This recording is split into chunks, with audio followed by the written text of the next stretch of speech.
Today is the 11th of September 2010. This is the 53rd time we are speaking on the Majjhima Nikaya Sutta. Tonight we come to Sutta number 129, Balapandita Sutta, Fools and Wise Men. This is quite a good sutta about Kamma Vipaka. That's how I heard. On one occasion, the Blessed One was living at Savatthi in Jeta's Grove, Anathapindika's park. There he addressed the monks thus, "Monks, Venerable Sir," they replied.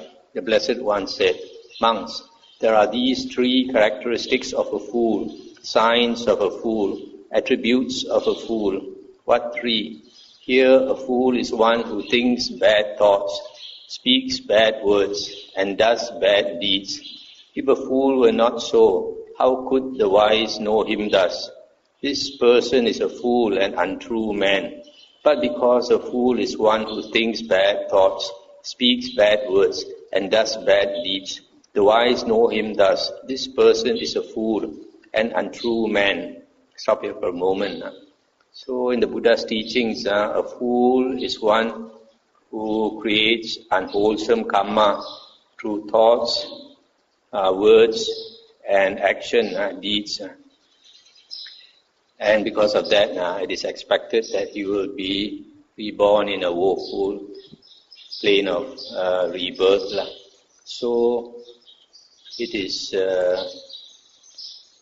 not like some people think, a fool in the worldly sense. In the world, a fool is one who doesn't know this, doesn't know that, who doesn't make big money, who doesn't go to the university. That is the worldly standard of a fool. But in the Buddha's teachings, a fool is one who does unwholesome karma or action through the body, speech and mind.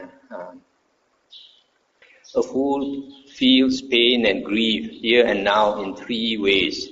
If a fool is seated in an assembly or along a street or in a square and people there are discussing certain pertinent and relevant matters, then if the fool is one who kills living beings, takes what is not given, misconducts himself in sensual pleasures, speaks falsehood, and indulges in wine, liquor and intoxicants, which are the basis of negligence, he thinks, "These people are discussing certain pertinent and relevant matters.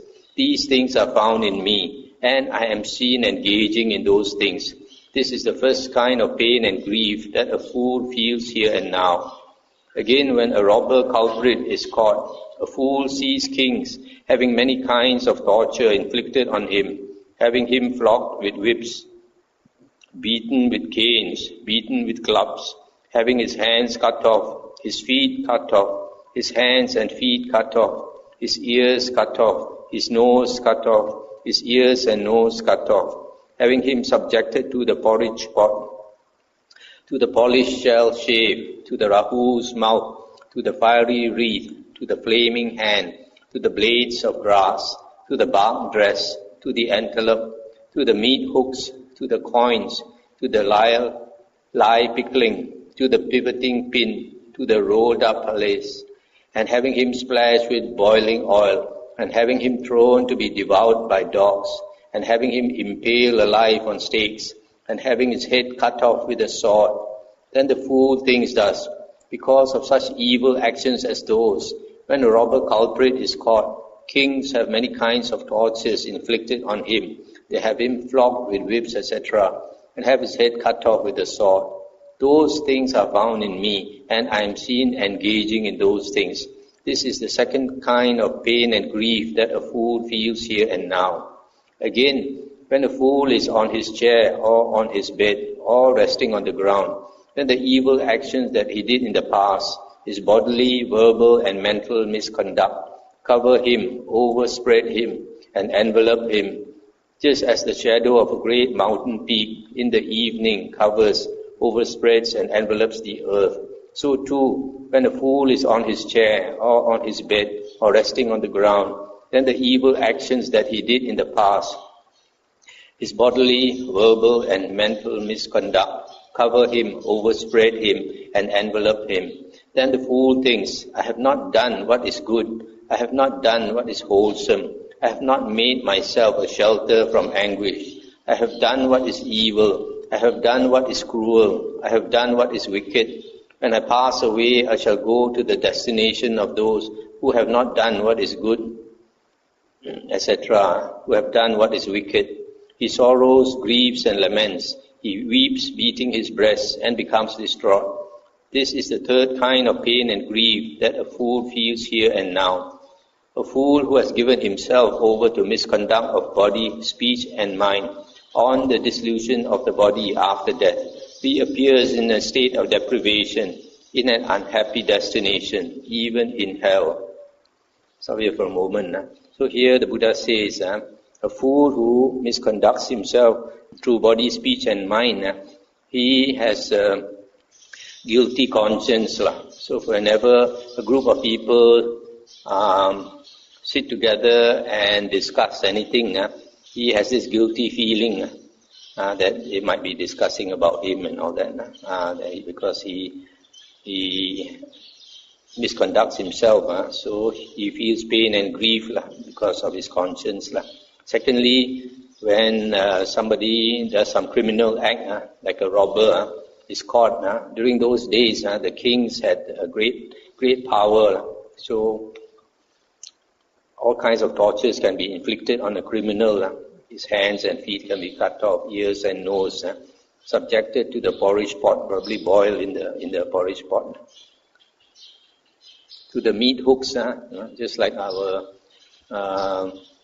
they roast the chicken or the duck, and then they hang on the meat hooks. So probably this man also gets hanged up by the neck, and splashed with boiling oil, thrown alive to hungry dogs to devour him, and then maybe thrown down a hole with stakes, sharp stakes, so he's impaled alive on the stakes, or his head cut off with a sword. So when he sees all these tortures inflicted on the criminal, he has guilty thoughts, and he feels pain and grief. Thirdly, even when he's not doing anything, he's resting. These guilty thoughts, his conscience pricks him, and so he is disturbed. So these are the three occasions when a person does unwholesome deeds, he feels his conscience pricked. Were it rightly speaking to be said of anything that is utterly unwished for, utterly undesired, utterly disagreeable, it is of hell that, rightly speaking, this should be said, so much so that it is hard to find a simile for the suffering in hell. When this was said, a monk asked the Blessed One, "But Venerable Sir, can a simile be given?" "It can, monk," the Blessed One said. "Monks, suppose a man caught a robber culprit and presented him to the king, saying, 'Sire, here is a robber culprit. Order what punishment you will for him.' Then the king said, 'Go and strike this man in the morning with 100 spears.' And they struck him in the morning with 100 spears. Then at noon the king asked, 'How is that man?' 'Sire, he is still alive.' Then the king said, 'Go and strike that man at noon with 100 spears.' And they struck him at noon with 100 spears. Then in the evening the king asked, 'How is that man?' 'Sire, he is still alive.' Then the king said, 'Go and strike that man in the evening with 100 spears.' And they struck him in the evening with 100 spears. What do you think, monks? Would that man experience pain and grief because of being struck with 300 spears?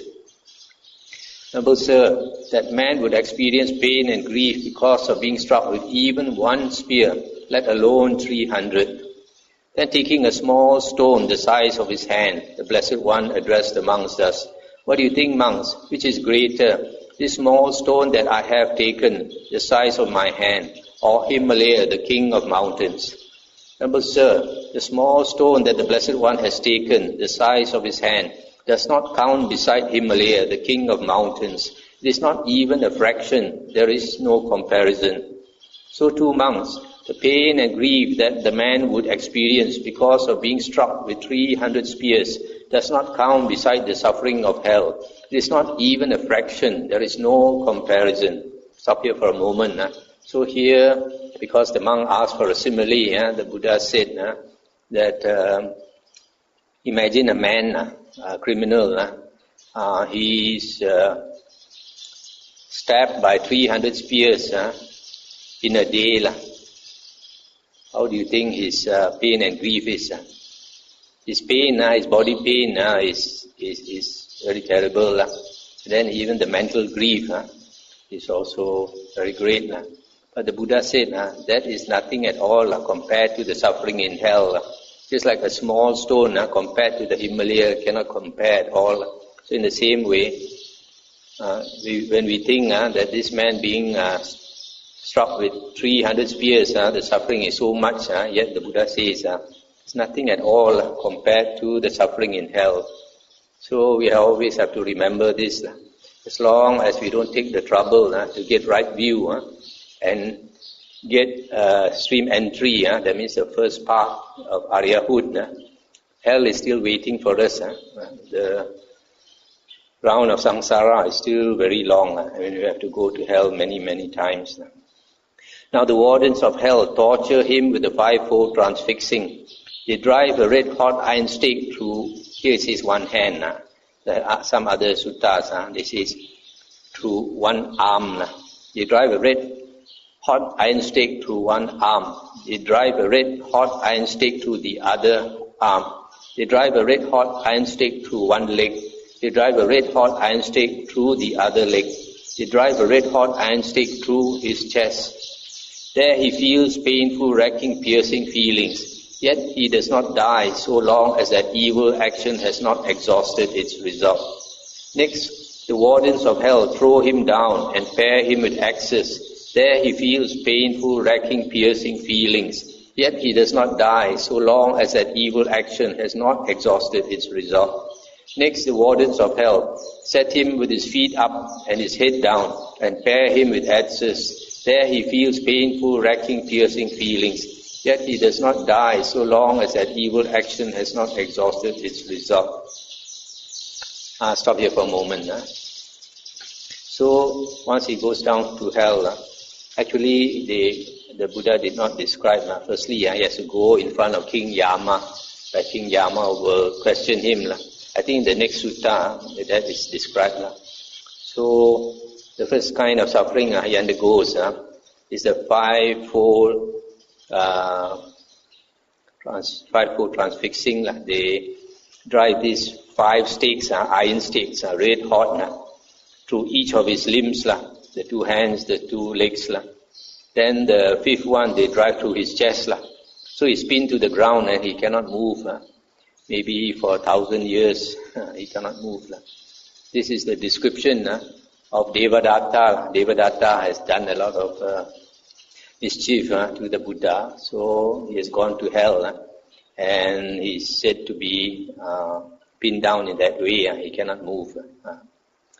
And the other thing interesting here is that yet he does not die so long as that evil action has not exhausted its result.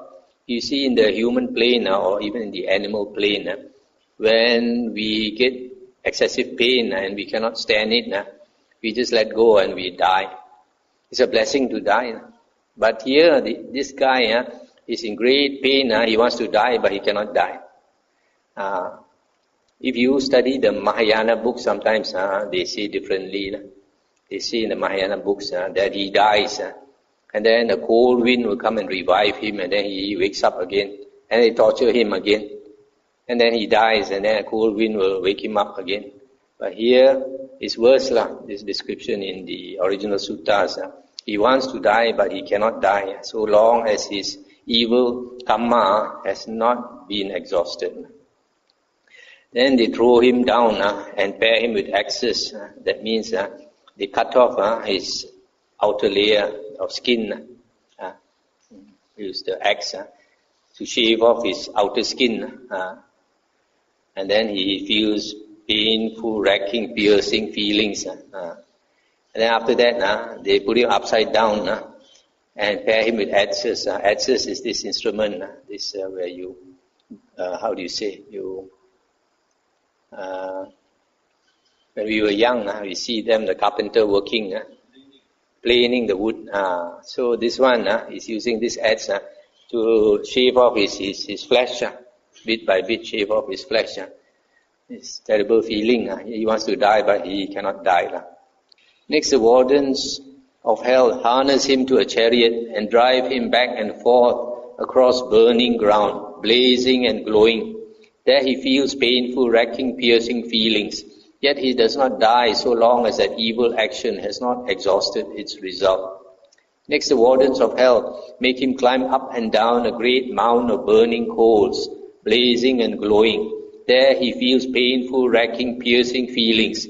Yet he does not die so long as that evil action has not exhausted its result. Next, the wardens of hell take him feet up and head down and plunge him into a red-hot metal cauldron, burning, blazing and glowing. There he is cooked in a swirl of froth. And as he is being cooked there in a swirl of froth, he is swept now up, now down, and now across. There he feels painful, racking, piercing feelings. Yet he does not die so long as that evil action has not exhausted its result. Next, the wardens of hell throw him into the great hell. Now, as to that great hell, monks, it has 4 corners and is built with 4 doors, one set in each side, walled up with iron and all around, and shut in with an iron roof. Its floor as well is made of iron, and heated till it glows with fire. The range is a full 100 leagues, which it covers all pervasively. Monks, I could tell you in many ways about hell, so much so that it is hard to find a simile for the suffering in hell. So here, in paragraph 13, this guy is harnessed to a chariot, tied to a chariot, and the horse, seems in hell also got horse. So the horse drags pulls the chariot, and this guy is pulled on the floor, and the ground is rough and is hot, it's burning, and so as he scraped on the floor, I can imagine his flesh is being scraped off, and he's feeling great pain. I don't know how long they do this, maybe for a few years. Next, the wardens of hell make him climb up and down a great mound of burning coals. See, this charcoal is burning and blazing, and he has to climb up and down, getting burned all over. Then he's thrown into a red-hot metal cauldron, just like when we cook rice. You can see the rice floating up sometimes and floating down, the grain of rice. Sometimes it flows to the side, sometimes it flows to the other side. So in the same way, this guy is floating up and down in the red-hot metal cauldron, being cooked. And after maybe many years, he's thrown into the great hell. This great hell is all made of metal, like a cube. Each side is 100 leagues. 100 leagues is 1,000 kilometers. The length is 1,000 kilometers. The breadth is 1,000 kilometers. The height is 1,000 kilometers. All the walls are iron. Floor is iron. The roof is iron. In the next sutta, you find the description, more detail. Fire is very great there. So, okay, so this just telling you a bit about hell. Not much of this. Compared to the next sutta, there's more description. Now we come to the animal kingdom. Monks, there are animals that feed on grass. They eat by cropping fresh or dried grass with their teeth. And what animals feed on grass? Elephants, horses, cattle, donkeys, goats, and deer, and any other such animals. A fool who formerly delighted in taste here and did evil actions here, on the dissolution of the body after death, reappears in the company of animals that feed on grass. There are animals that feed on dung. They smell dung from a distance and run to it, thinking, we can eat, we can eat. Just as Brahmins run to the smell of a sacrifice, thinking, we can eat, we can eat. So too, these animals that feed on dung, smell dung from a distance and run to it, thinking, we can eat, we can eat. And what animals feed on dung? Fowls, pigs, dogs, and jackals, and any other such animals. A fool who formerly delighted in taste here and did evil actions here, on the dissolution of the body after death, reappears in the company of animals that feed on dung. So these, stop here for a moment. These two classes of animals that feed on grass and feed on dung, their characteristic formally is that they delighted in taste, greedy for taste, and then they did evil actions, they harm others. Because of that, they are born in the animal realm. You notice, like for example, dogs. If you bring meat, good food in front of the dog, the saliva will start to fall down. Shows the great greed. There are animals that are born, age, and die in darkness. And what animals are born, age, and die in darkness? Moths, maggots, and earthworms, and any other such animals. A fool who formerly delighted in taste here and did evil actions here, on the dissolution of the body after death, reappears in the company of animals that are born, age, and die in darkness. There are animals that are born, age, and die in water. And what animals are born, age, and die in water? Fish, turtles, and crocodiles, and any other such animals. A fool who formerly delighted in taste here and did evil actions here, on the dissolution of the body after death, reappears in the company of animals that are born, age, and die in water. There are animals that are born, age, and die in filth. And what animals are born, age, and die in filth?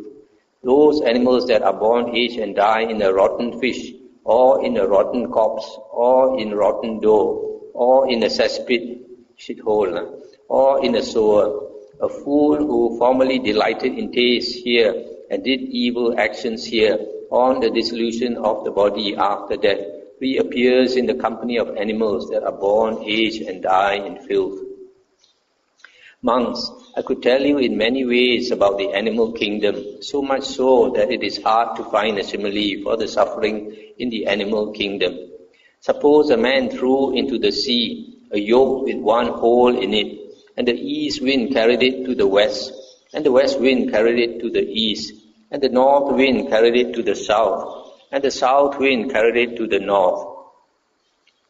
Suppose there were a blind turtle that came up once at the end of each century.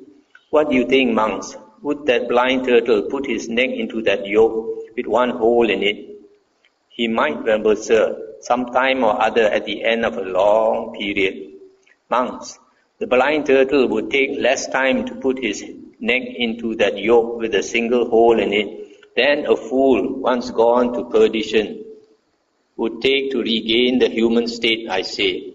Why is that? Because there is no practicing of the Dhamma there, no practicing of what is righteous, no doing of what is wholesome, no performance of merit. There mutual devouring prevails and the slaughter of the weak. If some time or other at the end of a long period that fool comes back to the human state, it is into a low family that he is reborn, into a family of outcasts, or hunters, or bamboo workers, or cartwrights, or scavengers, one that is poor with little to eat and drink, surviving with difficulty, where he scarcely finds food and clothing, and he is ugly, unsightly, and misshapen, sickly, blind, cripple-handed, lame, or paralyzed. He gets no food, drink, clothes, vehicles, garlands, scents, and unguents, bed, lodging, and light. He misconducts himself in body, speech, and mind, and having done that, on the dissolution of the body after death, he reappears in a state of deprivation, in an unhappy destination, in perdition, even in hell. Monks, suppose a gambler at the very first unlucky throw loses his child and his wife, and all his property, and furthermore goes into bondage himself. Yet an unlucky throw such as that is negligible. It is a far more unlucky throw when a fool who misconducts himself in body, speech, and mind on the dissolution of the body after death reappears in a state of deprivation, in an unhappy destination, in perdition, even in hell. This is the complete perfection of the fool's grade. Stop it for a moment. So here, just now, the Buddha talked about the other type of animals. There are some born in darkness, there are some born in water, there are some born in filth or shit. And then the Buddha says, once a person has been born either into the animal realm or in hell, that is described as perdition. Perdition means damnation. Is damned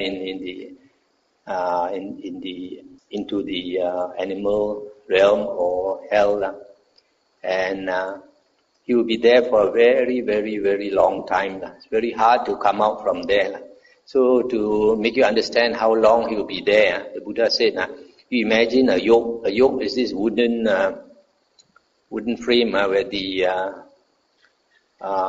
this bullock which has to pull the cart. The two of them, they have this wooden thing with the two holes in it. So their head is put inside the hole, and they are locked inside the thing. So this wooden piece with the hole in it, imagine it is in the wide ocean. The ocean is so big, and the wind is blowing it in different directions. And this blind turtle is trying to come up and take a breath. But only once in 100 years it can come up, take a breath, and then it go down again. So once in 100 years it comes up to take a breath. What's the chance of it putting the head through that hole in that yoke? Almost impossible, right? You cannot even see the yoke. How can he come up and put his head through the thing? And the thing is moving all the time. So the monk says it'll be a very, very long time before he can manage to put his head through that hole. And then the Buddha says that is shorter than for a person once gone to hell or to the animal realm to come out from it. That's why in certain religions they say once you go to hell it's eternal damnation. You never come out from there. It appears like eternal because when you suffer, one day or one night to go through is so long when you're suffering. When you're enjoying, the years go by, it's too short, not enough. But when you're suffering, even, for example, like somebody slams the door of the car, you happen to put your finger there, and your finger is slammed. You want to move out your finger, even for a few seconds, it's so painful, it seems like so long. So that's why hell is like eternity. So similarly with the animal realm. So even when he comes out of that realm, animal or hell realm, he's a person with very bad karma. So he's born into a low family, hard to find a living. And on top of that, he's ugly, unsightly, misshapen, crippled or paralyzed or lame, etc. So the Buddha at the end says something very interesting. Suppose a gambler at the very first unlucky throw. This gambler, first time he's gambling. Imagine he goes to plays a casino. First time he throws the dice, and he loses his child, his wife, and all his property, and furthermore, he goes into such a great debt that he has to become a slave. But the Buddha says, even that unlucky throw is negligible. It is a far more unlucky throw when the fool misconducts himself in body, speech, and mind and goes down to the animal or to the hell realm. And the Buddha calls it the complete perfection of the fool's grade. So a lot of people, they don't know this. So they gamble away their life and end up in hell. Monks, there are these three characteristics of a wise man, signs of a wise man, attributes of a wise man. What three? Here a wise man is one who thinks good thoughts, speaks good words, and does good deeds. If a wise man were not so, how would the wise know him thus? This person is a wise man, a true man. But because a wise man is one who thinks good thoughts, speaks good words, and does good deeds, the wise know him thus. This person is a wise man, a true man. Stop here for a moment. So, a wise man in the Buddha's teachings is one who does wholesome karma through the body, speech, and mind. A wise man in the Buddha's teachings is different from a wise man in the worldly sense, in the worldly sense, if you've got a PhD degree, you're a wise man. If you're a professor, you're a wise man, but not, or even more worldly. If you make $1 billion, you're a wise man according to worldly people. But here is different.